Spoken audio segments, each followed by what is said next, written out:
नमस्कार साथियों, बेस्ट ज्ञान और जीके चैनल पर मैं बीरम सिंह आप सभी का स्वागत करता हूं। आज के इस वीडियो में हम देखेंगे 30 नवंबर से 6 दिसंबर 2020 के रोजगार और निर्माण पेपर के माध्यम से सप्ताह भर का करंट अफेयर्स, सरकारी नौकरी, सरकारी योजनाओं की जानकारी और न्यूज़। वीडियो में दी गई जानकारी आपको उपयोगी लगे तो प्लीज़ लाइक जरूर कर दीजिएगा।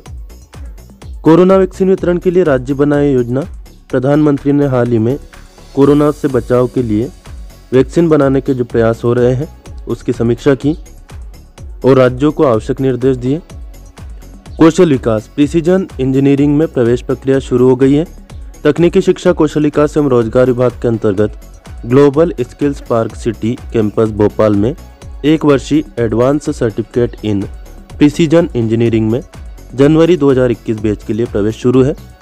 पंजीकरण और आवेदन करने की अंतिम तिथि है 12 दिसंबर 2020। ग्लोबल स्किल पार्क का एक अंश सिटी कैंपस के रूप में गोविंदपुरा भोपाल में स्थापित किया गया है। प्रश्न बन सकता है कि ग्लोबल स्किल पार्क निम्न में से कहां पर स्थित है? तो गोविंदपुरा भोपाल में भी इसका एक सिटी कैंपस स्थित है, याद रखिएगा। कोरोना वायरस के बारे में हम बात करें तो प्रधानमंत्री ने एक शायर की कुछ पंक्तियां उद्धृत की कि हमारी कश्ती भी वहीं डूबी जहां पानी कम था, कहीं ऐसा ना हो जाए। अंत तक हमें सावधानियां बरतनी है जब तक कि वैक्सीन आ ना जाए। वैक्सीन आने के पश्चात किसे कितना डोज देना होगा यह भी अभी तक तय नहीं है। हमें वैश्विक संदर्भ में आगे बढ़ना होगा। तो भय समाप्त होने से लापरवाही की स्थिति बनती है, इसलिए लापरवाही बिल्कुल नहीं करना है। वैक्सीन अभी भी आने में कम से कम 6 महीने बाकी है। सितंबर तक ही वैक्सीन आ पाएगी और आम लोगों के लिए उपलब्ध हो पाएगी। तब तक भी यदि सब कुछ ठीक ठाक रहा तो 30 करोड़ भारतीयों को ही यह उपलब्ध हो पाएगी, इसलिए सावधानी में ही सुरक्षा है। मुख्यमंत्री श्री शिवराज सिंह चौहान ने कहा कि राज्य में टीकाकरण कार्य सुचारू रूप से किया जाएगा। इसकी आवश्यक तैयारियां की जा रही है। राज्य संचालन समिति बनाई जा चुकी है जिसके अध्यक्ष होंगे प्रदेश के मुख्य सचिव। जिला टास्क फोर्स भी ऑलरेडी बना दिए गए हैं। ब्लॉक स्तर पर भी टास्क फोर्स गठित होंगे। विशेष संक्षिप्त पुनरीक्षण के लिए आवेदन की प्रक्रिया हुई शुरू। भारत निर्वाचन आयोग द्वारा फोटोयुक्त निर्वाचक नामावली के विशेष संक्षिप्त पुनरीक्षण 2021 का कार्य शुरू कर दिया गया है। इसके तहत 25 नवंबर 2020 से 24 दिसंबर 2020 तक दावे आपत्ति ली जाएगी। इसके लिए नागरिकों की 1 जनवरी 2021 की स्थिति में आयु 18 वर्ष पूर्ण होने जा रही है। वे अपना नाम निर्वाचक नामावली में शामिल करा सकते हैं। दावा आपत्ति प्राप्त करने के लिए अवकाश दिवसों में 12 दिसंबर शनिवार, 13 दिसंबर रविवार, 19 दिसंबर शनिवार और 20 दिसंबर रविवार को भी विशेष कैंप लगेंगे। खास खबर, ई नगरपालिका पोर्टल की समीक्षा के लिए समिति गठित की गई है। प्रमुख सचिव नगरीय विकास एवं आवास श्री नीतीश व्यास द्वारा यह समिति गठित की गई है। समिति में डॉक्टर सुषमा दुबे वित्तीय सलाहकार, नगरीय विकास एवं आवास अध्यक्ष होंगी। गोधन संरक्षण के लिए मंत्रिपरिषद समिति की बैठक। गाय बनेगी आर्थिक स्वावलंबन का आधार। मुख्यमंत्री श्री शिवराज सिंह चौहान ने गोधन संरक्षण और संवर्धन के लिए गठित मंत्रिपरिषद समिति की वर्चुअल बैठक में कहा कि गोवंश के प्रति हमारी आस्था और श्रद्धा है। आत्मनिर्भर मध्य प्रदेश बनाने के लिए राज्य सरकार कटिबद्ध है। इस दिशा में गौमाता अर्थव्यवस्था को मजबूती प्रदान करेगी। गाय का दूध अमृत है। कुपोषण को दूर करने में गाय के दूध का भरपूर उपयोग हो सकता है। गाय का गोबर कृषि के लिए भी संजीवनी है। इसका उपयोग खाद बनाने में करके रासायनिक खाद के उपयोग को कम किया जा सकता है। गोबर से बड़े स्तर पर गोकाष्ठ का निर्माण और उपयोग कर लकड़ी के प्रयोग को कम किया जा सकता है। श्री चौहान ने कहा कि राज्य सरकार गौ संरक्षण और संवर्धन के साथ दूध, गोबर और गौमूत्र का उपयोग पूरी गंभीरता के साथ मानव कल्याण के लिए करेगी। अलग अलग विभागों को समिति में स्थान दिया गया है। गौशालाओं का बेहतर संचालन किया जाएगा। समाज सेवी संस्थाओं और स्व सहायता समूह का भी सहयोग लिया जाएगा। गौ सेवा योजना इसके लिए मध्य प्रदेश में चल रही है। सालरिया में पशु चिकित्सा एवं पशुपालन विकास केंद्र की स्थापना होगी। सालरिया किस जिले में स्थित है? आगरमालवा में। वन विभाग के अंतर्गत आने वाले बिगड़े वनों में चारागाह का भी विकास किया जाएगा। वही गोबर गैस प्लांट स्थापित करने की भारत सरकार की योजना के अंतर्गत ग्रामों में गोबर गैस प्लांट भी स्थापित किए जा सकेंगे। सभी पात्र आदिवासी बंधुओं को मिलेंगे काबिज भूमि के पट्टे। मुख्यमंत्री शिवराज सिंह चौहान ने यह बात कही।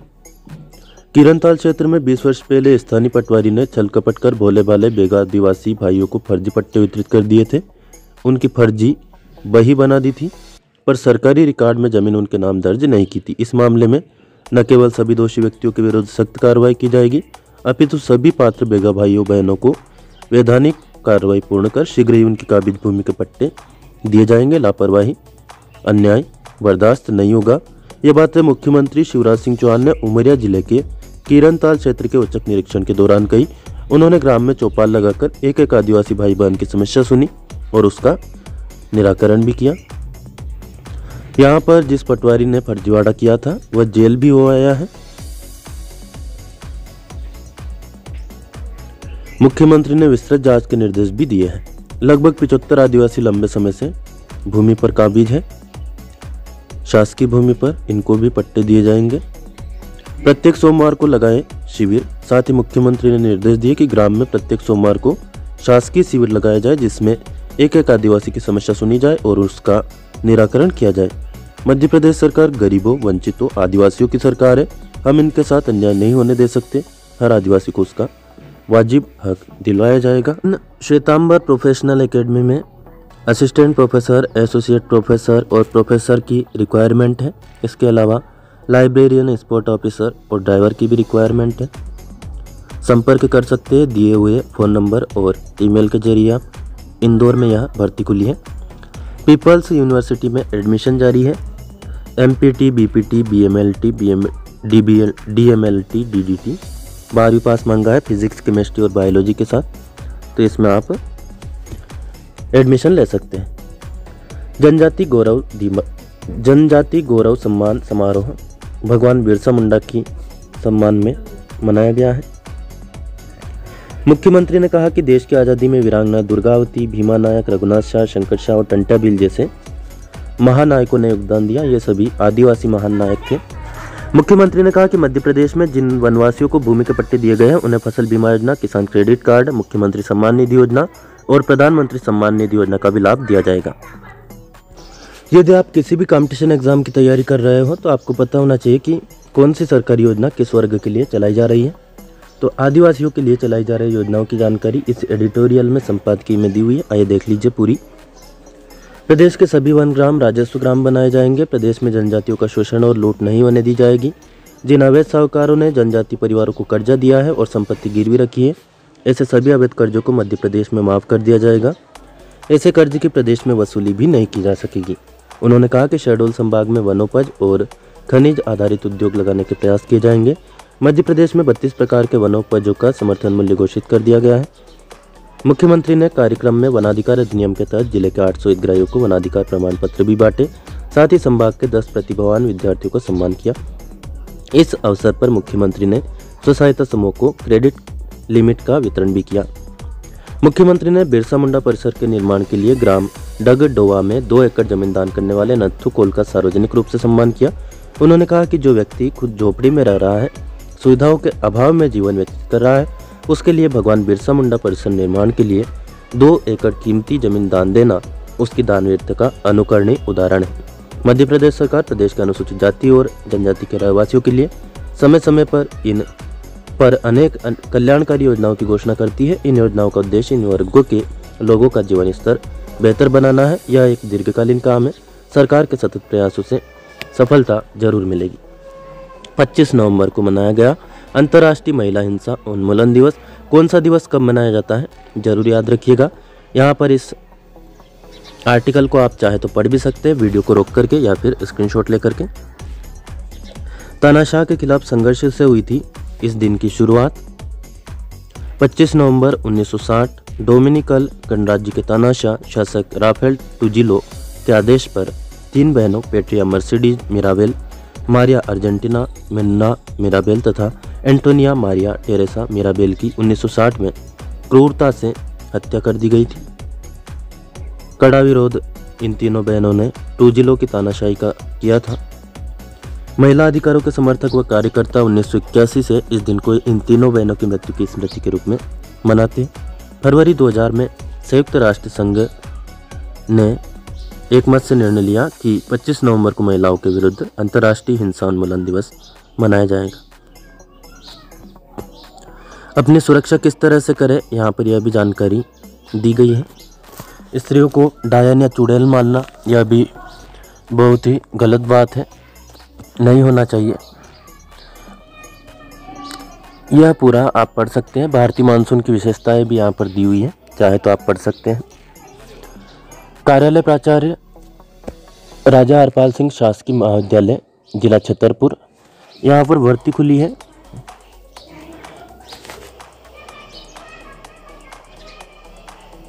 आवेदन आप विज्ञापन प्रकाशन के 15 दिवस की अवधि तक रजिस्टर्ड डाक अथवा स्वयं महाविद्यालय में जमा कर सकते हैं। 23 नवंबर से 15 दिन जोड़ लीजिएगा। गणित, वाणिज्य, जंतु विज्ञान, हिंदी, गृह विज्ञान, कंप्यूटर ऑपरेटर, इन पदों पर भर्ती है। एक एक पद है। योग्यता आप देख सकते हैं। मुख्यमंत्री ने प्रदेश एवं विश्व कल्याण के लिए गो पूजन किया। गोपाष्टमी के दिन 11 गायों का विधिपूर्वक पूजन इनके द्वारा किया गया। मुख्यमंत्री ने निर्माण कार्यों का भूमि पूजन किया। मुख्यमंत्री ने आगरमालवा जिले के गो अभयारण्य सालरिया में 36,55,000 के 5 निर्माण कार्यों का भूमि पूजन किया। ग्रामीण नल जल प्रदान करने के लिए इंदौर संभाग में 580 योजनाएं मंजूर हुई है। नल कनेक्शन से जल प्रदाय के लिए 591 करोड़ रुपए खर्च होंगे। देखिए, राष्ट्रीय जल जीवन मिशन के नाम से एक योजना चल रही है। इसके अंतर्गत समग्र ग्रामीण आबादी को घरेलू नल कनेक्शन से पेयजल की आपूर्ति किए जाने के लिए लोक स्वास्थ्य यांत्रिकी विभाग द्वारा जल संरचनाओं की स्थापना एवं विस्तार के कार्य किए जा रहे हैं। बिजली कंपनी के आउटसोर्स श्रमिकों को अविद्युतीय दुर्घटना पर भी अब सहायता मिलेगी। यदि कोई आउटसोर्स एजेंसी का कुशल अथवा अकुशल श्रमिक कार्य के दौरान मृत हो जाता है तो उसके परिवार अथवा निकटतम वारिस को 4 लाख की आर्थिक सहायता बिजली कंपनी देगी। इसी प्रकार विद्युत दुर्घटना में 40% से 60% विकलांगता की अवस्था में वित्तीय सहायता के रूप में 59,100 रुपये, 60% से अधिक विकलांगता पर 2 लाख रुपये की आर्थिक सहायता दी जाएगी। इसी तरह ग्वालियर चंबल संभाग के गाँव में भी नल से जल मिलेगा राष्ट्रीय जल जीवन मिशन के अंतर्गत। नवकरणीय ऊर्जा क्षेत्र में अभूतपूर्व कार्य करेगा मध्य प्रदेश।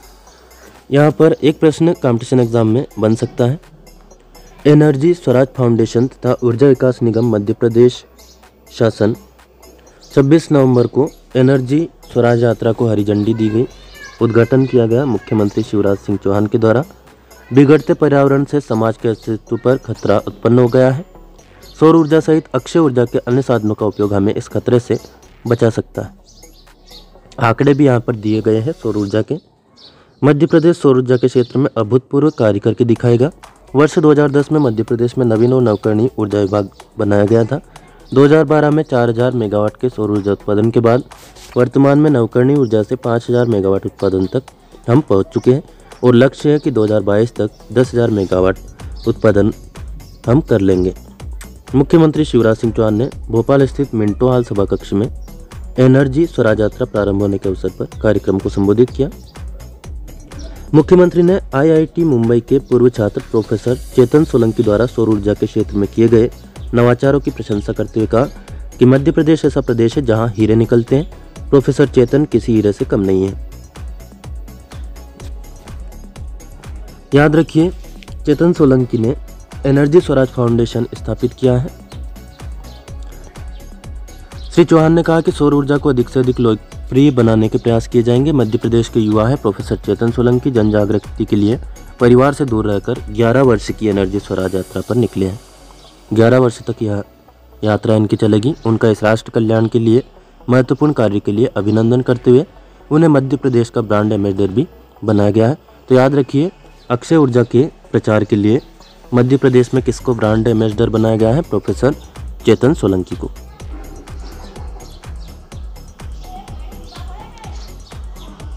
मुख्यमंत्री ने कहा कि यह विचारणीय है कि हम कैसी धरती चाहते हैं।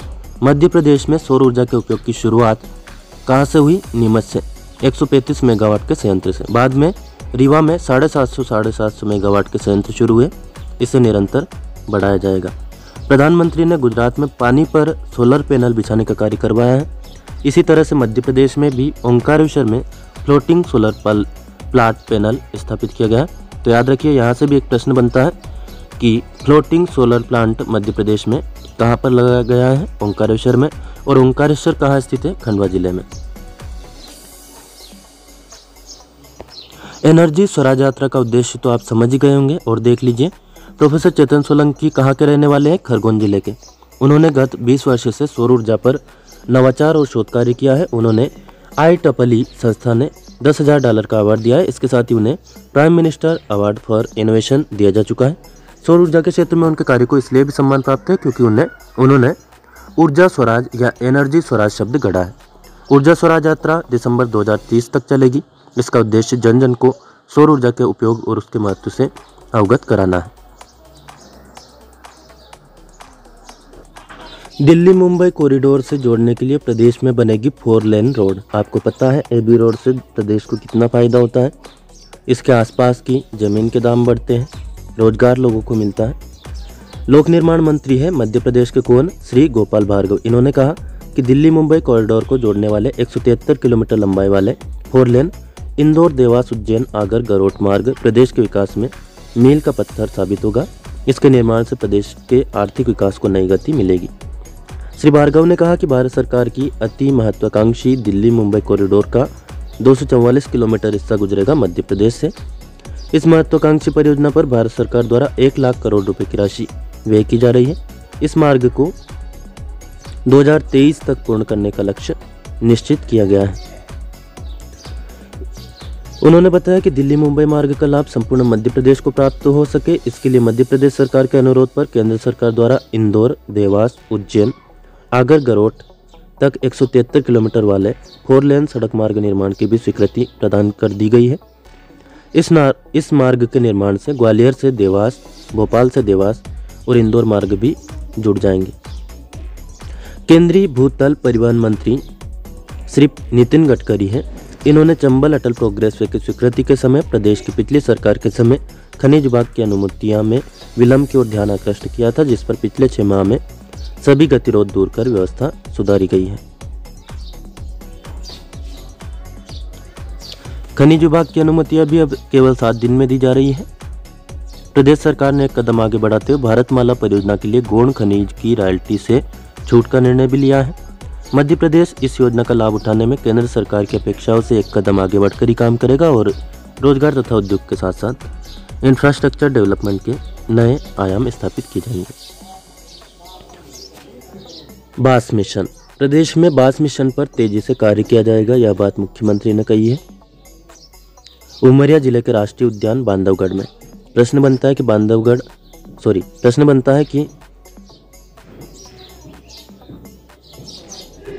बांधवगढ़ राष्ट्रीय उद्यान किस जिले में स्थित है? तो आपका आंसर क्या होगा? उमरिया में।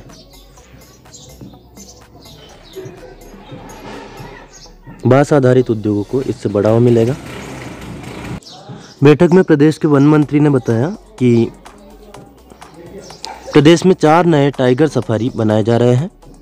कहाँ पर? कान्हा, बांधवगढ़, पेंच एवं सतपुड़ा में। याद रखिए, यहाँ से निश्चित तौर पर प्रश्न बन सकता है। निम्न में से कहाँ पर टाइगर सफारी शुरू किए जाएंगे? तो कान्हा राष्ट्रीय उद्यान, बांधवगढ़ राष्ट्रीय उद्यान, पेंच और सतपुड़ा टाइगर रिजर्व में। सागर तथा बुरहानपुर में नवीन अभयारण्य की स्थापना हेतु भी कार्रवाई सुनिश्चित की जा रही है।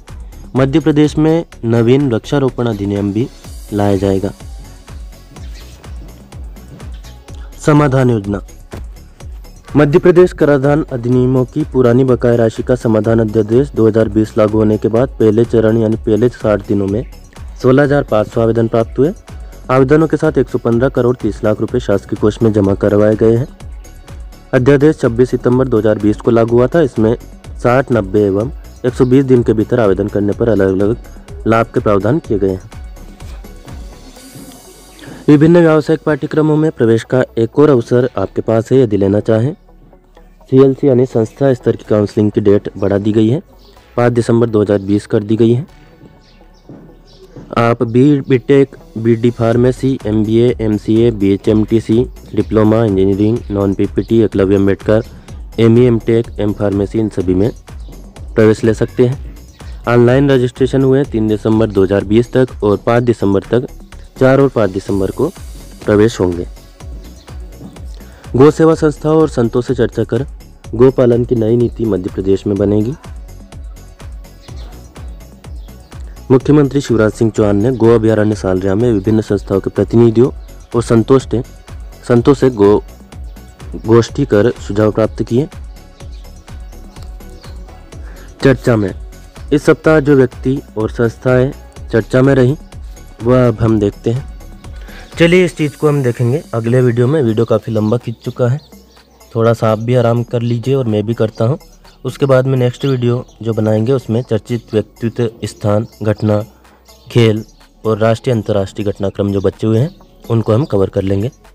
फिलहाल इस वीडियो में इतना ही। वीडियो अच्छा लगे तो लाइक ज़रूर कर दीजिए। कोई प्रश्न या सुझाव हो कमेंट करके पूछ सकते हैं या बता सकते हैं। चैनल को सब्सक्राइब ना किया हो तो सब्सक्राइब कर लीजिए। यहाँ पर आपको मिलती है डेली न्यूज़, करंट अफेयर्स, सरकारी नौकरी और योजनाओं की लेटेस्ट अपडेटेड जानकारी। फिलहाल इस वीडियो में इतना ही। धन्यवाद। जय हिंद, जय भारत।